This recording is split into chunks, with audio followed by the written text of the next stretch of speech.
안녕하세요, 여러분. 오늘 제가 들려드릴 이야기는 정말 믿기 어려운 일이에요. 제 인생 70여 년을 살면서 이런 일을 겪을 줄은 꿈에도 몰랐습니다. 며느리라는 사람이 어떻게 시어머니에게 이럴 수 있을까요? 그날 5일장 한복판에서 제가 도둑으로 몰렸을 때의 그 순간을 아직도 잊을 수가 없어요. 수많은 사람들이 저를 손가락질하며 수군거리던 그 목소리들. 아이고, 저런 나이 드시니까 그런가 보다. 요즘 그런 어르신들 많아. 본인도 모르게 가져가시는 거지. 그리고 무엇보다 충격적이었던 건 제가 그토록 아끼고 사랑했던 며느리가 저를 경찰에 신고하는 모습이었어요. 여보세요, 경찰서인가요? 여기 5일장에서 도난 사건이 발생했어요. 그 순간 저는 알았어요. 아, 이 사람이 진짜 누구인지를. 하지만 누가 상상이나 했겠어요. 불이 상상인 주스린이 되브리스린가. 저를 친딸처럼 아끼고 사랑한다고 했던 그 며느리가 제 재산을 탐내서 저를 함정에 빠뜨릴 줄은. 혹시 여러분 중에도 저와 비슷한 경험을 하신 분이 계실까요? 가족이라고 믿었던 사람에게 등 뒤에서 칼을 맞는 기분이 어떤 건지 오늘 제 이야기를 끝까지 들어주시면 아마 여러분도 깊이 생각해 보게 될 거예요. 사람이란 게 얼마나 무서운 존재인지, 그리고 진정한 가족이란 무엇인지에 대해서 말이에요. 제 이름은 박인자입니다. 올해 73살이고 서울 종로구 작은 골목에 있는 낡은 다세대 주택에서 혼자 살고 있어요. 이 집은 남편과 제가 젊은 시절 온갖 고생을 하며 마련한 소중한 보금자리예요. 비록 지금은 낡고 허름해 보이지만 저희 부부에게는 꿈과 희망이 깃든 성체 같은 곳이었어요. 남편 박영수는 10년 전에 갑작스러운 심장마비로 세상을 떠났어요. 45년을 함께 산 소울메이트였죠. 지금도 그 사람 생각을 하면 가슴 한편이 먹먹해져요. 특히 힘들 때면 더욱 그립습니다. 여보, 나 혼자 어떻게 살아가라고 이렇게 먼저 가버렸어? 밤마다 남편 사진을 보며 이런 말을 하곤 해요. 저희 부부에게는 아들이 하나 있어요. 김용섭, 올해 41살이에요. 어려서부터 정말 착하고 순한 아이였어요. 공부도 잘했고, 말썽도 안 부리고, 그런데 한 가지 단점이 있다면 너무 우유부단하다는 거예요. 무슨 일이든 결정을 못 내리고 이리저리 망설이는 성격이죠. 어려서는 그런 모습이 그저 신중한 것 같아 보기 좋았는데 나이를 먹을수록 걱정이 되더라고요. 사회생활하면서 그런 성격 때문에 고생할까 봐서요. 실제로 회사에서도 승진이 늦었어요. 능력은 있는데 추진력이 부족하다는 평가를 받았거든요. 결혼도 늦었어요. 36살까지 혼자 지내더니 저는 속이 탔죠. 용서봐, 엄마가 죽기 전에 며느리 얼굴은 한번 봐야 하지 않겠니? 그렇게 말하면 용섭이는 늘 엄마, 좋은 사람 만나면 결혼할게요. 조금만 기다려주세요 라고 대답했어요. 저희 집은 종로구 삼청동 골목 안쪽에 있는 오래된 다세대 주택 3층이에요. 엘리베이터도 없고 벽지도 누렇게 발해서 초라해 보이지만 저에게는 세상에서 가장 소중한 공간이에요. 남편과 함께 살았던 추억이 구석구석 배어 있거든요. 거실에는 남편이 아끼던 작은 화분들이 놓여 있어요. 죽은 후에도 제가 정성스럽게 돌보고 있죠. 부엌에는 남편이 직접 만들어준 작은 찬장이 있고 안방 벽에는 신혼 때 찍은 사진이 걸려 있어요. 모든 것이 추억이고 모든 것이 사랑이에요. 이 집의 현재 시세는 약 3억 원 정도 돼요. 강남의 고급 아파트에 비하면 아무것도 아니지만 제가 평생 모은 재산의 전부예요. 남편이 작은 철물점을 운영하며 번 돈과 제가 미싱일을 해서 모은 돈으로 장만한 소중한 집이죠. 남편의 유일한 유품은 금반지 하나예요. 26살에 결혼할 때 첫 월급으로 사준 거였어요. 인자야, 이 반지가 우리 사랑의 증표야. 내가 죽어도 너는 이걸 보면서 우리 추억을 기억해줘. 돌아가시기 전날 저에게 건네주며 하신 말씀이에요. 매일 아침 일어나면 그 반지를 꺼내서 보곤 해요. 반지를 보고 있으면 남편이 옆에 있는 것 같아서 외롭지 않거든요. 여보, 오늘도 건강하게 하루 보낼게. 하늘에서 지켜봐줘. 그렇게 말하고 하루를 시작해요. 혼자 지내는 생활은 생각보다 어렵지 않아요. 요리도 혼자 하고, 청소도 혼자 하고, 아침에는 근처 공원에서 운동도 하고, 오후에는 도서관에 가서 책도 읽어요. 저녁에는 TV를 보거나 뜨개질을 하면서 시간을 보내죠. 하지만 가끔은 정말 외로워요. 특히 아플 때나 우울할 때는 더욱 그래요. 그럴 때면 용섭이에게 전화를 걸어요. 용섭아, 엄마야, 뭐 하고 있어? 엄마, 저 회사에 있어요. 왜요? 어디 아프세요? 아니야. 그냥 목소리가 듣고 싶어서. 용섭이는 정말 효자예요.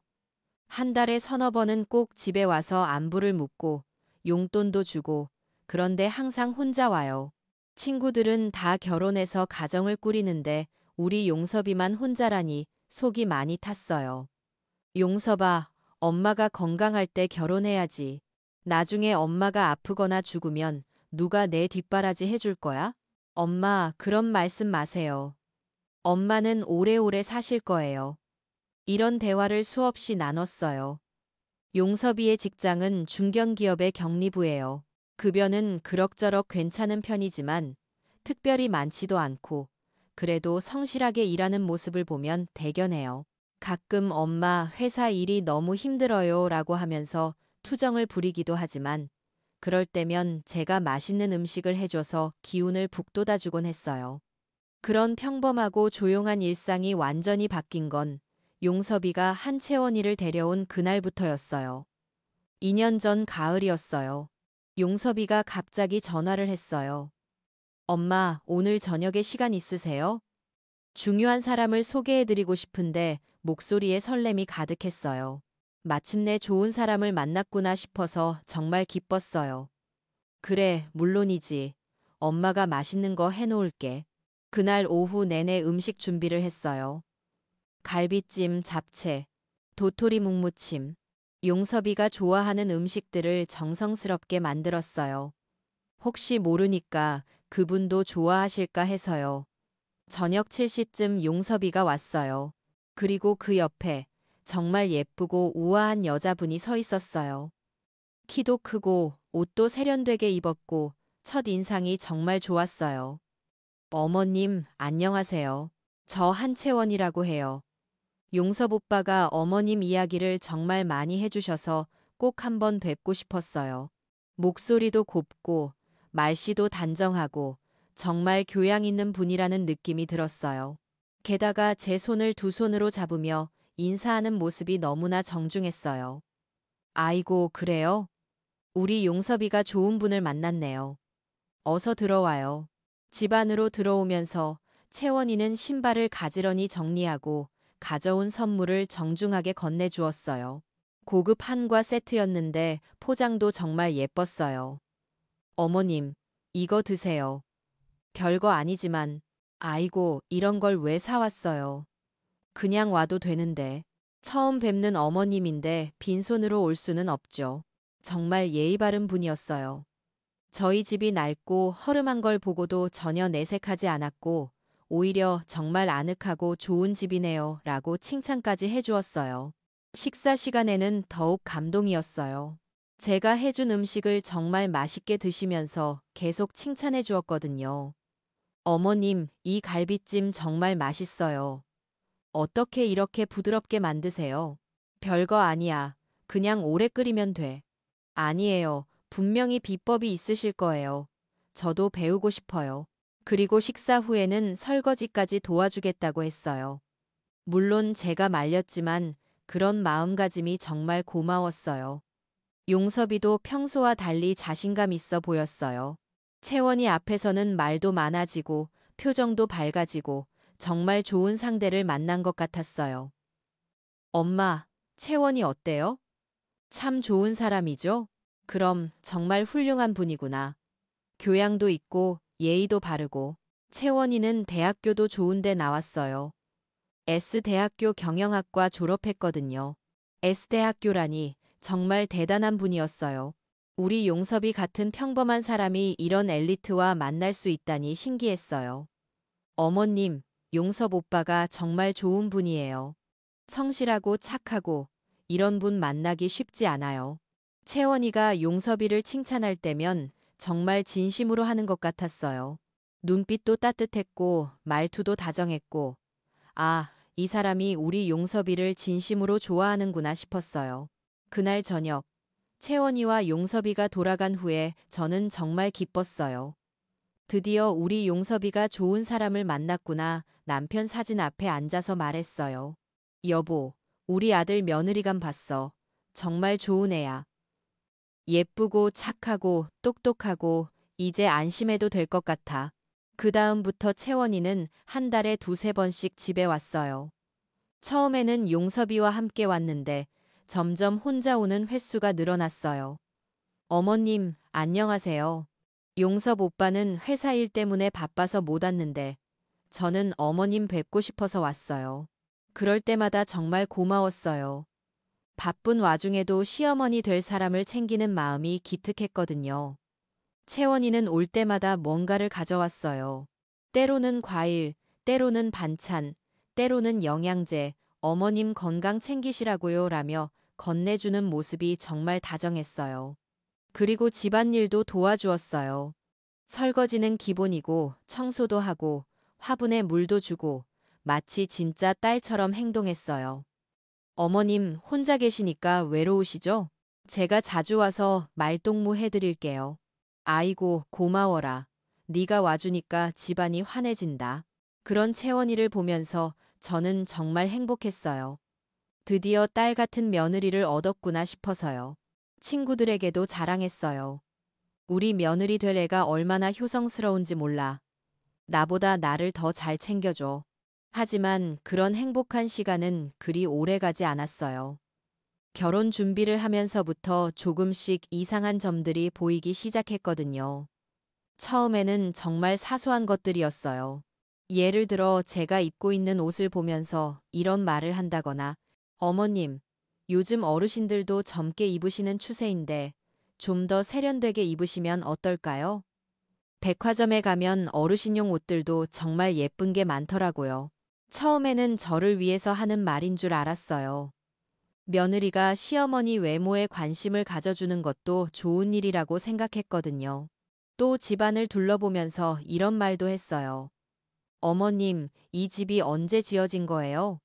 좀 오래된 것 같은데 요즘 집들에 비하면 불편하실 것 같아요. 오래됐지. 30년도 넘었을 거야. 하지만 우리 부부가 온갖 고생해서 마련한 집이라 애착이 있어. 아, 물론 그런 의미가 있으시겠지만 혹시 이사 생각은 없으세요? 요즘 신축 아파트들은 정말 편리하던데 그때는 그냥 관심 차원에서 하는 말이겠거니 했어요. 젊은 사람들은 새 것을 좋아하니까 당연한 반응이라고 생각했죠. 그런데 시간이 지나면서 그런 말들이 점점 더 직접적으로 변했어요. 어머님, 혹시 이 집을 파실 생각은 없으세요? 요즘 부동산 가격이 많이 올랐다던데 이런 입지 좋은 곳은 제법 비싸게 팔릴 것 같아요. 그때부터 뭔가 이상하다는 생각이 들기 시작했어요. 왜 자꾸 집 얘기를 하는 걸까요? 채원아, 이 집은 내 아버님과 내가 평생 고생해서 마련한 곳이야. 여기서 용섭이도 키웠고 나한테는 추억이 깃든 소중한 곳이란다. 아, 물론 그런 의미가 있으시겠지만 어머님도 이제 연세가 있으시니까 관리하기 힘드실 텐데요. 계단도 가파르고 엘리베이터도 없고 저희랑 같이 사시면 훨씬 편하실 것 같은데. 처음에는 저를 걱정해서 하는 말인 줄 알았어요. 하지만 며칠 후 채원이가 정말 충격적인 것을 가져왔어요. 부동산 전단지였어요. 우리 동네 매물들이 얼마에 거래되는지 조사해 온 거예요. 어머님, 여기 보세요. 이 동네 집들이 지금 얼마나 비싸게 거래되는지 아세요? 어머님 집도 최소 3억은 받으실 수 있을 거예요. 어쩌면 3억 5천까지도. 3억. 제가 평생 벌어본 돈보다 훨씬 큰 돈이었어요. 하지만 돈이 문제가 아니었죠. 이 집은 저에게 돈으로 환산할 수 없는 가치가 있는 곳이었거든요. 채원아, 나는 여기서 계속 살 거야. 이 집을 팔 생각은 없어. 그러자 채원이 표정이 순간 굳어지더라고요. 하지만 금세 미소를 지으며 말했어요. 아, 물론이죠. 어머님 마음이 제일 중요하죠. 다만 혹시나 해서 말씀드린 거예요. 나중에 필요하시면 언제든 상의하세요. 그날 밤 용섭이가 저를 따로 불렀어요. 엄마, 채원이 말도 일리가 있어요. 엄마가 혼자 사시니까 저희도 걱정되고 같이 살면 훨씬 좋을 텐데요. 용섭아, 너희는 신혼인데 시어머니랑 같이 살면 불편하지 않겠니? 그런 게 어디 있어요. 채원이도 엄마랑 같이 살고 싶다고 했어요. 엄마 혼자 계시는 게 걱정된다고. 정말 그런 걸까요? 채원이가 정말로 저랑 같이 살고 싶어 했을까요? 지금 생각해보면 그때부터 의심했어야 했는데 저는 너무 순진했어요. 결혼식은 정말 소박하게 치렀어요. 양가 친척들과 친구들만 모여서 작은 웨딩홀에서요. 하지만 저에게는 인생에서 가장 행복한 날 중 하나였어요. 채원이가 웨딩드레스를 입고 들어올 때 정말 아름다웠어요. 마치 공주님 같았죠. 그리고 용섭이와 함께 서 있는 모습을 보니까 눈물이 났어요. 여보, 우리 아들 잘 키웠죠? 이제 좋은 며느리도 얻었으니까 천국에서 안심하세요. 그날 밤 혼자 남편 사진 앞에서 그렇게 말했어요. 그때만 해도 저는 정말 순진했던 거죠. 신혼 초기에는 정말 아무 문제가 없었어요. 채원이는 여전히 한 달에 두세 번씩 집에 와서 안부도 묻고 청소도 도와주고 완벽한 며느리였어요. 하지만 결혼한 지 6개월쯤 지났을 때부터 조금씩 변화가 느껴지기 시작했어요. 먼저 방문 횟수가 줄어들었어요. 한 달에 두세 번 오던 게 한 번으로 줄어들고 때로는 한 달에 한 번도 안 오는 달도 있었어요. 용서봐, 채원이는 어째서 요즘 얼굴을 안 보여주니? 엄마, 회사 일이 바빠서 그래요. 새로 시작한 프로젝트 때문에 야근도 많이 하고 그런가 보다 했어요. 젊은 사람들은 일이 바쁘니까 어쩔 수 없다고 생각했죠. 그런데 채원이가 올 때면 예전과 조금 달라진 점들이 보였어요. 예를 들어 집안을 둘러보는 시선이 예전과 달랐어요. 마치 무언가를 계산하는 듯한 눈빛이었달까요? 어머님, 이 동네 집값이 또 올랐다면서요? 뉴스에서 보니까 강북 지역 부동산이 요즘 핫하다고 하던데 집값 얘기를 자꾸 꺼내는 것도 이상했어요. 신혼부부가 집값에 관심을 갖는 건 당연하지만 시어머니 집값을 그렇게 자세히 알아보는 게 정상인가 싶었거든요. 그리고 제가 입고 있는 옷이나 장신구를 유심히 보는 것도 눈에 띄었어요. 특히 남편의 금반지를 볼 때면 시선이 오래 머물렀어요. 어머님, 그 반지 정말 예쁘네요. 혹시 특별한 의미가 있는 건가요? 응, 내 아버님이 신혼 때 사준 거야. 돌아가시기 전에 나한테 물려주셨어. 아, 그렇구나. 정말 의미 있는 거네요. 금으로 만든 건가요? 왜 금인지 묻는 걸까요? 그냥 예쁘다고 하면 될 텐데. 하지만 그때도 저는 단순한 호기심이라고 생각했어요. 결혼 1년 후 정말 충격적인 일이 벌어졌어요. 어느 날 아침 일어나서 보석함을 열었는데 남편의 금반지가 사라진 거예요. 어, 분명히 여기 있었는데. 이상하다 싶어서 집 안을 샅샅이 뒤져봤어요. 침실, 거실, 부엌, 어디에도 없었어요. 혹시 어디 다른 곳에 뒀나 싶어서 서랍이란 서랍은 다 열어봤지만 없었어요. 그날 하루 종일 찾아봤지만 결국 찾을 수 없었어요. 도대체 어디로 간 걸까요? 누가 가져갔을까요? 집에 오는 사람이라고는 용섭이와 채원이뿐인데 설마 용섭이가? 아니에요. 그 아이는 절대 그런 짓을 안 해요. 어려서부터 남의 물건에 손대는 법이 없었거든요. 그럼 채원이가? 하지만 증거도 없는데 어떻게 의심할 수 있겠어요? 며느리를 도둑으로 몰 수는 없잖아요. 아마 제가 어디 다른 곳에 뒀다가 까먹은 것일 거라고 스스로를 달랬어요. 하지만 마음 한편으로는 계속 신경이 쓰였어요. 그 반지가 얼마나 소중한지 아는 사람이 채원이뿐이었거든요. 그리고 며칠 전에 그 반지에 유독 관심을 보였던 것도 기억났고요. 며칠 동안 정말 괴로웠어요. 밤잠도 제대로 못 자고 밥도 목으로 넘어가지 않았어요. 혹시 정말 채원이가 가져간 걸까? 하지만 그럴 리 없어. 그런 생각들이 머릿속에서 맴돌았어요. 일주일 후 채원이가 혼자 집에 왔어요. 반지 이야기를 꺼내볼까 했는데 채원이가 먼저 다른 얘기를 꺼내더라고요. 어머님, 요즘 투자 이야기 많이 들어보셨죠? 저희 회사 선배가 해외 부동산 투자로 대박 났다고 하더라고요. 갑자기 왜 투자 얘기를 하는 걸까요? 투자? 나 같은 늙은이가 무슨 투자를 해? 어머님, 요즘은 나이가 중요한 게 아니에요. 똑똑하게 투자하시면 돈이 돈을 벌어다 주거든요. 여기 자료 좀 보세요. 채원이가 가방에서 번지르한 팸플릿을 꺼냈어요. 글로벌 드림 인베스트멘트라고 써 있더라고요. 영어로 써 있어서 뭔 말인지도 잘 모르겠고, 이거 정말 확실한 거예요.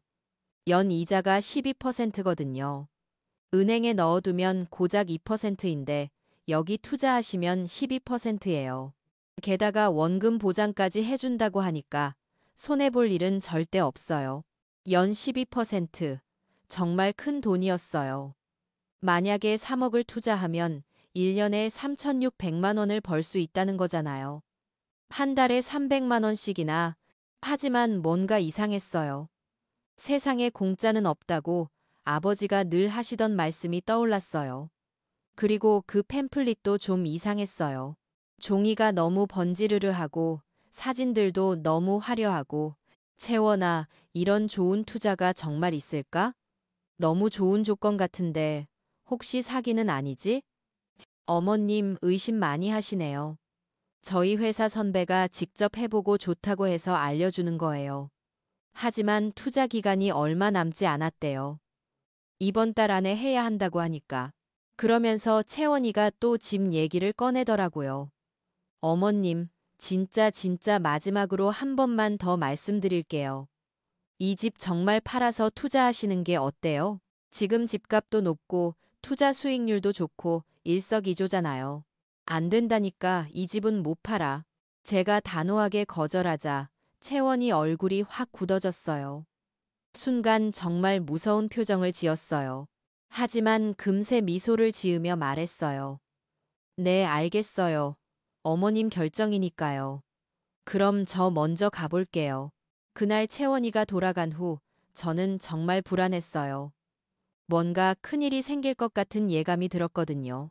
그날 밤 잠을 못 이루고 뒤척이다가 창문을 열고 밖을 내려다봤어요.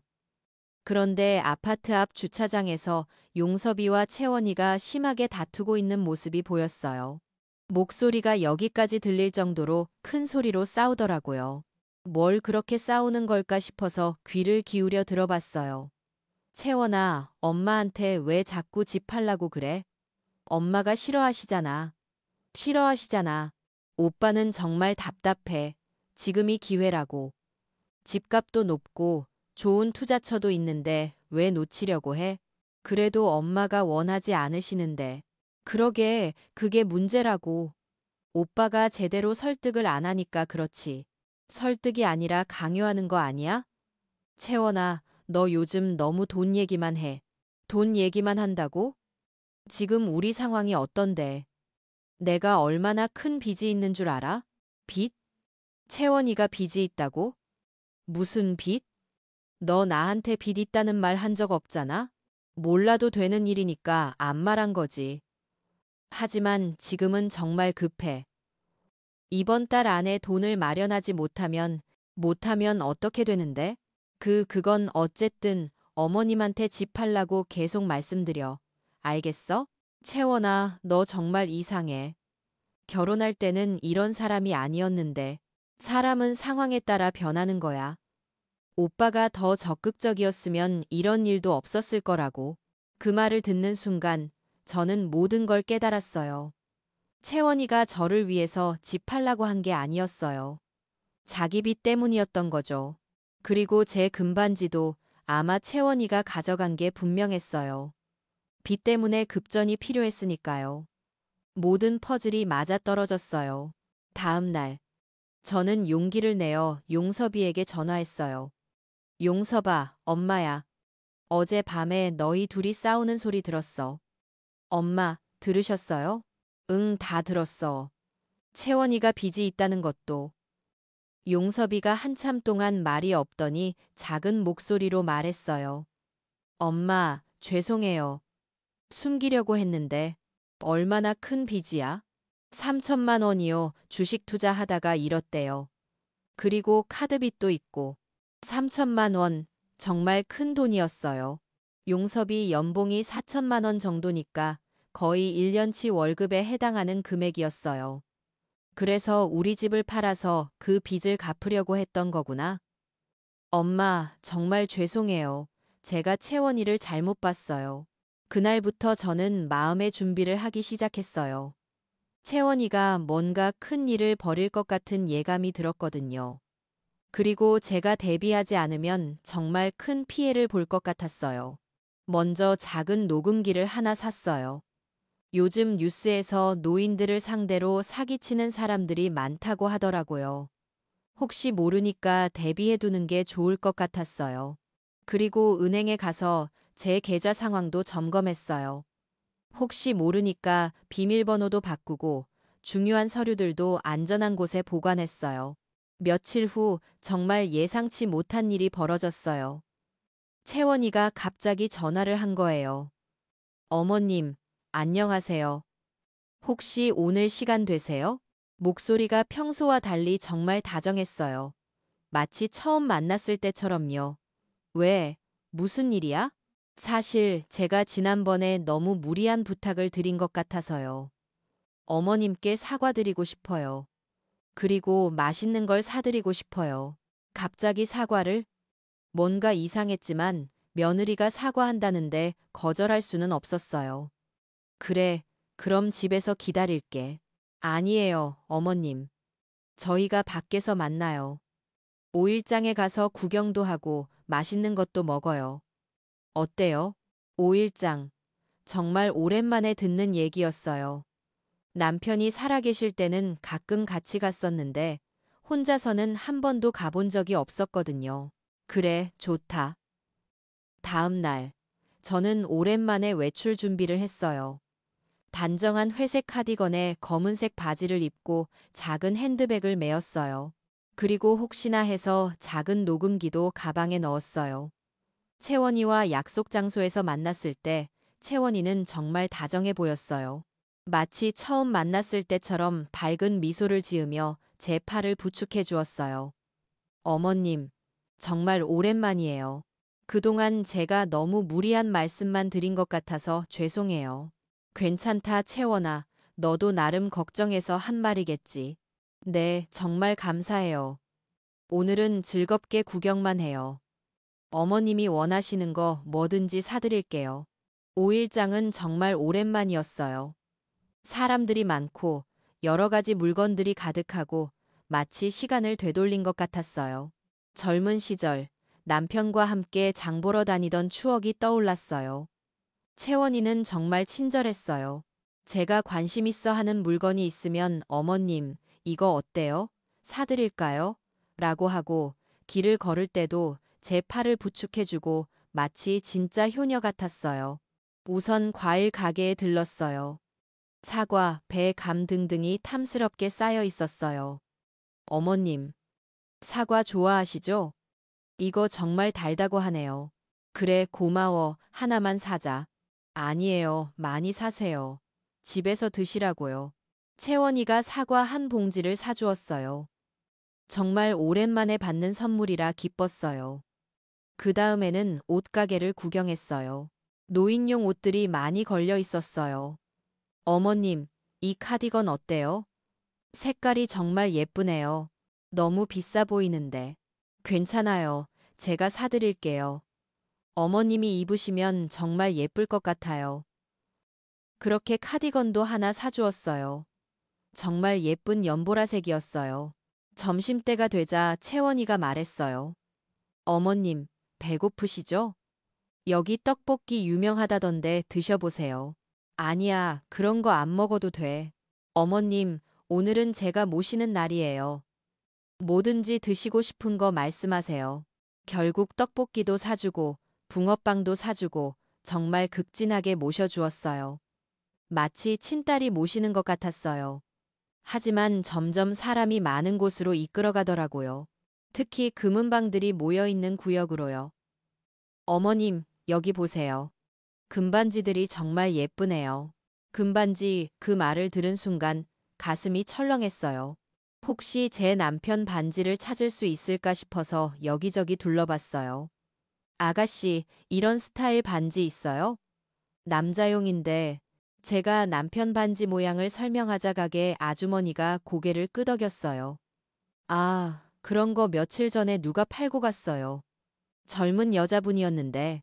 젊은 여자분, 혹시 채원이가? 그런데 그때 채원이가 갑자기 제 가방에 뭔가를 넣더라고요. 저는 금반지를 구경하느라 정신이 없어서 정확히 뭘 넣었는지 보지 못했어요. 어머님, 목 좀 마르지 않으세요? 저기 음료수 가게에서 뭔가 마실 거 사올게요. 채원이가 잠깐 자리를 비운 사이, 저는 계속 금반지들을 구경하고 있었어요. 혹시나 해서 남편 반지와 비슷한 게 있나 보려고요. 그런데 갑자기 채원이가 큰 소리로 소리쳤어요. 제 지갑이 없어졌어요. 제 지갑 어디 갔어요? 주변 사람들이 모두 저희 쪽을 돌아봤어요. 채원이는 정말 당황한 표정으로 가방을 뒤지고 있었어요. 빨간 지갑이었는데 분명히 여기 넣어놨는데 어떻게 하지? 그러더니 갑자기 제 가방을 가리키며 소리쳤어요. 어머님, 제 지갑이 어머님 가방에 있어요. 뭐라고요? 제 가방에 채원이 지갑이? 주변 사람들이 웅성웅성거리기 시작했어요. 저는 당황해서 제 가방을 열어봤어요. 정말로 빨간 지갑이 들어있었어요. 이게 어떻게? 어머님, 왜 제 지갑을 가져가셨어요? 채원이가 눈물까지 흘리며 말하더라고요. 주변 사람들의 시선이 모두 저에게 쏠렸어요. 그 시선들이 얼마나 차가웠는지 마치 범죄자를 보는 것 같았어요. 아니야, 채원아, 나는 모르겠어. 언제 이게 들어왔는지. 어머님, 혹시 요즘 깜빡깜빡 하시는 일이 자주 있으신가요? 나이 드시면 그럴 수 있어요. 치매 초기 증상일 수도 있고. 치매라고? 저를 치매 노인으로 몰아가는 건가요? 주변 사람들이 수군거리기 시작했어요. 아이고, 저런, 나이 드시니까 그런가 보다. 요즘 그런 어르신들 많아. 본인도 모르게 가져가시는 거지. 며느리 참 고생이네. 시어머니가 저러면, 쯧쯧, 안 됐다. 치매 걸리면 가족들이 얼마나 힘든데. 제 가슴이 무너지는 것 같았어요. 이런 수모를 당하다니, 평생 정직하게 살아왔는데 이런 모욕을 받다니. 그런데 더 충격적인 일이 벌어졌어요. 채원이가 갑자기 휴대폰을 꺼내더니 112에 전화를 걸기 시작한 거예요. 여보세요, 경찰서인가요? 여기 동대문 5일장에서 도난 사건이 발생했어요. 네, 제 시어머니가 제 지갑을 가져가셨는데, 네, 맞습니다. 지금 현장에 있어요. 경찰이 온다고요? 저를 도둑으로 신고하는 건가요? 채원아, 뭘 하는 거야? 왜 경찰을 불러? 어머님, 이건 분명히 해야 할 일이에요. 제 지갑에는 현금 200만 원과 결혼 반지가 들어 있었거든요.